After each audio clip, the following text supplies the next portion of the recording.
Social মিডিয়ায় হঠাৎ করে ছড়িয়ে পড়েছে এক চাঞ্চল্যকর খবর। দাবি করা হচ্ছে জনপ্রিয় কন্টেন্ট ক্রিয়েটর শফিক নাকি ভয়াবহ সড়ক দুর্ঘটনার শিকার হয়েছেন।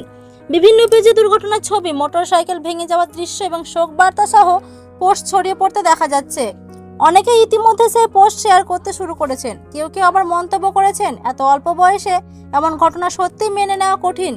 খবরটি মুহূর্তের মধ্যে ভাইরাল হয়ে যায় এবং ভক্তদের মধ্যে উদ্বেগ ছড়িয়ে পড়ে। কিন্তু আসল ঘটনা কি সত্যিই তাই? দুর্ঘটনার সেই ছবি কি সত্যিই শফিকের, নাকি পুরো বিষয়টির পেছনে রয়েছে অন্য কোনো সত্য? অবশেষে বিষয়টি নিয়ে মুখ খুলেছেন শফিক নিজেই। তিনি স্পষ্ট জানিয়েছেন তার সঙ্গে কোনো ধরনের দুর্ঘটনা ঘটেনি এবং তিনি সম্পূর্ণ সুস্থ আছেন। তিনি বলেন, কিছু পেজ শুধুমাত্র ভিউ এবং প্রচারের আশায় তার নাম ব্যবহার করে বিভ্রান্তিকর তথ্য ছড়াচ্ছে। শফিক সবাইকে অনুরোধ করছেন কোনো খবর দেখেই যেন বিশ্বাস না করা হয় এবং অবশ্যই নির্ভরযোগ্য সূত্র থেকে তথ্য যাচাই করা হয়। তার এই বক্তব্য প্রকাশের পর পরিষ্কার হয়ে গেছে যে দুর্ঘটনার খবরটি ছিল সম্পূর্ণ গুজব।